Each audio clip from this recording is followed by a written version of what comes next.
What is digital marketing? Thokchom Surmangol Singh. Ngasi aina puzariba topic sina kaino hai matamda digital marketing haibaga hujikangi mi kharnadi luna lawleba. Mi kharna kari no adu ada hai leidana yamna complex oina lawle dubu laiba mong da digital marketing has a kari no has a just in 2 words. What is digital marketing? Yamna laiba mong da aina khangzaba ai own definition I like the kamaina iba aduna iba adana iba forget that siman natabio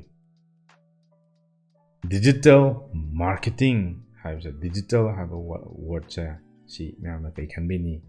online ne khanbiro digital cha online aduga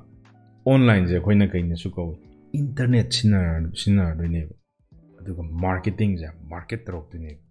samna the myam tabir mani online marketing ana internet sinar ga khoina marketing do ne that's it do get away do marketing to no bo na ba matam da nangi audience hadi nangi customer or ga dobjiga communication ama to ne adu to dragadi nang sales to mo ngomoi ko aduna marak tu da khoina channel sinai se kai no hamatam da channel hai tar di confuse bigano channel hai tar di khoina huzik mayamna yang ngong sinajariba nunti office cab duna hatana scroll to khai da phone da hadi Facebook YouTube Instagram reels da kada tinda nei je mayamna yenga ga tawriba mayam se channel ne shida nangna huzik post ama tawren khalo kem khalo no nangi huzik follower ama laigira ani laigira it doesn't matter forget about that some have the shigi pen set sinangna kano to shigi picture makapaga nangi Facebook to the post over nangna Facebook sinai do kai gina shi pamba mi da kana gumba amana phajai thi ai pami kholi kai di lei no kholi no sina tabo be atopa product choi be ai ko ai phone be ai nangi jacket shoes whatever yana picture man biro aduga nangi Facebook to da thagat biro thagala matung ge dora sai aduda lak doba mi ko haidi post to be ai nangi post to ade hendok na advertising amu to be ai haidi advertising myam laiga aduda akhoina mainly kai yengjarake hamatamda digital marketing haba myam ngobigano it's a form of online marketing lorish internet sinargana any product version adubu akhoina market to promoter ko nang channel am disina na promoter matamda that's it lori sida myam ngobigano ai oina definition di minabu digital marketing hai targadi myam ngobigano internet ta khoigi product any product promoter online marketing hai biro samsam biba lore tool sinai duna channel sinai duna kai no hamatamda nanga yoliba nangi product tugi audience myam duga communicate tawna hadi wari watai sanana pami pamde queries adu communicate tawna ne hujikti myam thole habadi website haba myam khangbira mani adigi khara kitang upgrade hadi intermediate level da hagana leidana sales funnel landing page adigi let's say order bomb sina chingma myam lay adigi one time offer upsell downsell ai next ki lesson dai pujarake adubu hujiki ona de en khangada website chi myam lo khangbira mani ba kana guma ma website nangi google search store ko search sok matam nangi website chi de mi jela laaba matam sida kai da wi hamatam da kamain torga da communicate hadi nangi website to da laaba mi land over mi duga communication tawgi part am leidra hadi hek lakpaga kaidawni kadaida puni customer gi journey am leido that's all about kai kawra digital marketing simple da ai hujikan tawnai sini ko ina hijai se mamda hadi website obi landing page obi adigi sales funnel obi hujik landing page kaino sales funnel kaino kem khanbigino mathangi video da isoidana step by step ai tawjarake hujikti digital marketing habigi concept se hana mayam gyan tabiyo yam thin lai poni laidro hadi online da any product am ka promote tawani da channel khanbir loi tulsam khanbir loi that's it that's an example of digital marketing siden live di ai layer maroi na khali hujik google da chani adu ada habi jabi iram gani ijasono hadi moi gisu quite simplified version da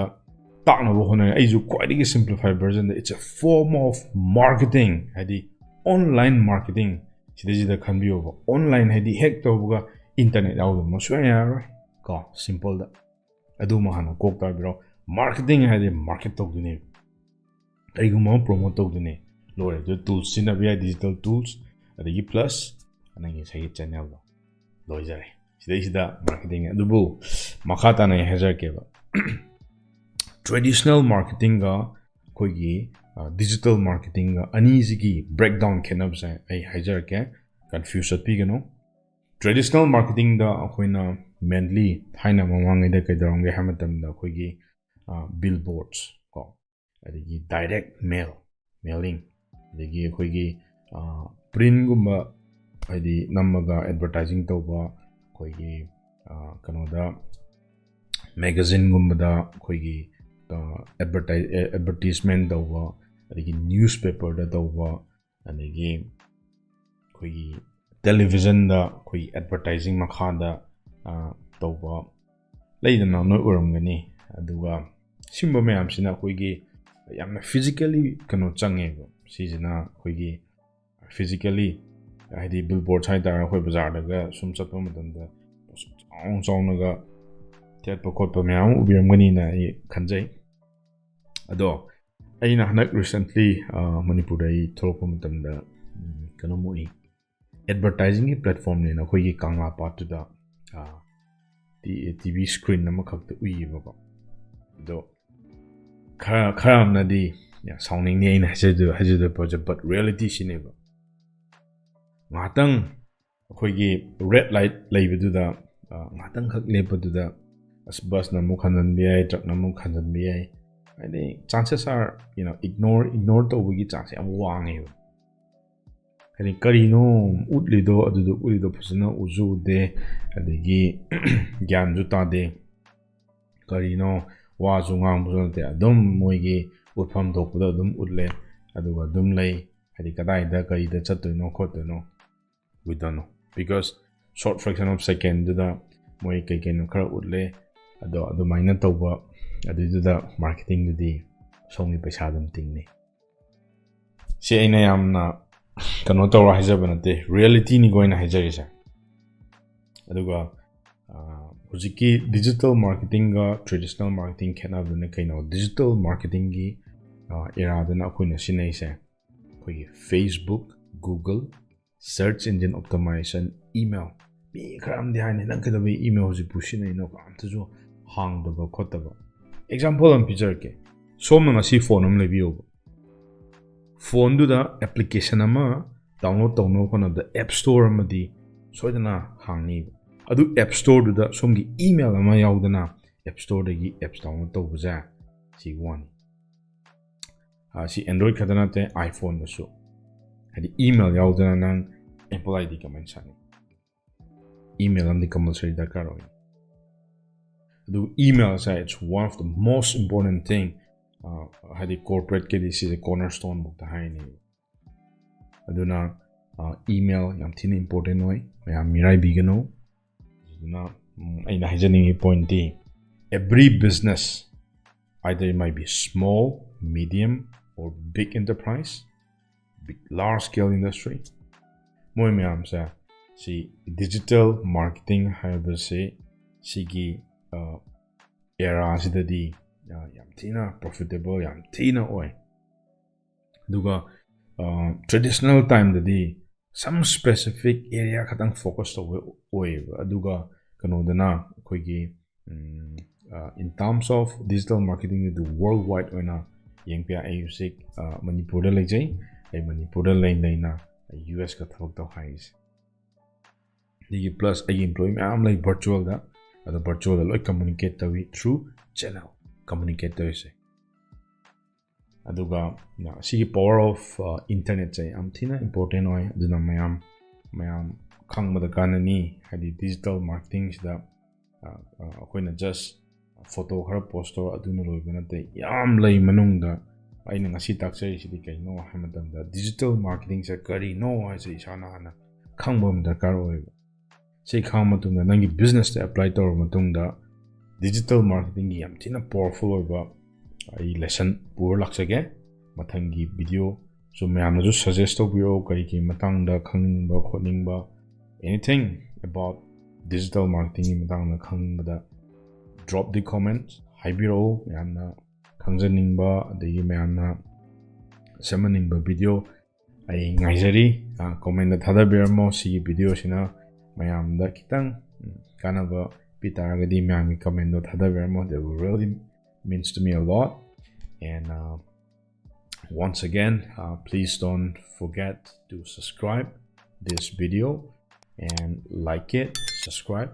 and share it haidi kanagumba ngang youth oigera adigi business owner oigera professors oigera teacher oigera share to bio moi da so haidi digital marketing zigi kamna powerful oige do hadi thaina traditional marketing da digital marketing da aniji khenaba se digital marketing that you can span and expand over say like crazy so having said that ngasigi patang sita definition of digital marketing nam gyantani na thajai ado amkajo haijari khoi aidi nongna si youtube channel ja hangjabani aigi formula khara do mayam share tawjage aduga mayam chakhoi minasi ado mathangi video mo ngaminasi thank you very much everyone see you next video